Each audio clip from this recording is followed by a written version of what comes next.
આવી રહ્યા છે તેની પર પણ નજર કરીએ કે જ્યાં અમદાવાદમાં આઈટીનું સર્ચ ઓપરેશન અને કરોડોની રકમ પણ ઝડપાઈ।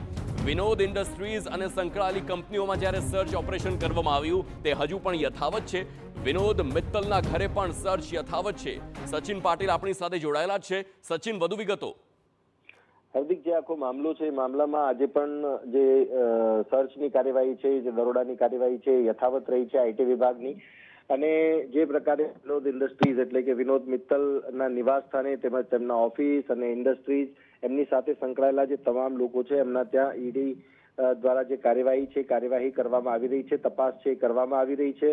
આખો જે મામલો છે, મામલામાં જે તપાસ દરમિયાન કરોડો રૂપિયાની આવક મળી આવી છે। જો કે એની તપાસ હજુ ચાલુ છે અને સૂત્રો તરફથી મળતી માહિતી મુજબ જે બેંક એકાઉન્ટ છે કે જે પણ વ્યવહારો થયેલા છે એ તમામની જે ચકાસણી છે, ચકાસણી પણ આઈટી વિભાગની ટીમ છે એના દ્વારા કરવામાં આવી રહી છે। એનું જે પણ ચીજ વસ્તુઓ મળી આવી છે, એમાં દાગીના હોય કે અન્ય ચીજ વસ્તુઓ હોય તો એની જે વેલ્યુએશન પ્રોસેસ છે એ પણ આઈટીની ટીમ દ્વારા કરવામાં આવી રહી છે। મહત્વની બાબત અહીંયા એ છે, હાર્દિક, કે જે આ કાર્યવાહી થઈ છે એ કાર્યવાહી દરમિયાન એક ઇન્ડસ્ટ્રીમાંથી લગભગ લાખોની આવકની કેશ પણ મળી આવી છે।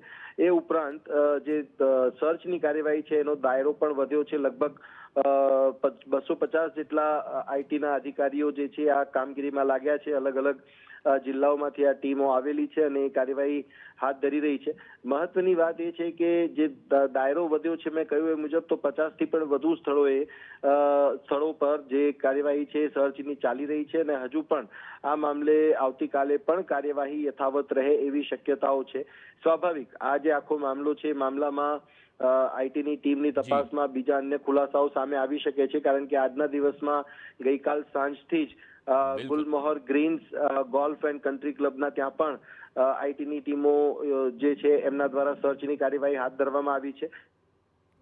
બિલકુલ, આભાર સચિન સમગ્ર માહિતી બદલ। તો હવે જોવાનું એ રહેશે કે આઈટીનું જે સર્ચ ઓપરેશન છે અને કરોડોની રકમ જે ઝડપાઈ તેમાં શું વધુ ખુલાસા થાય છે।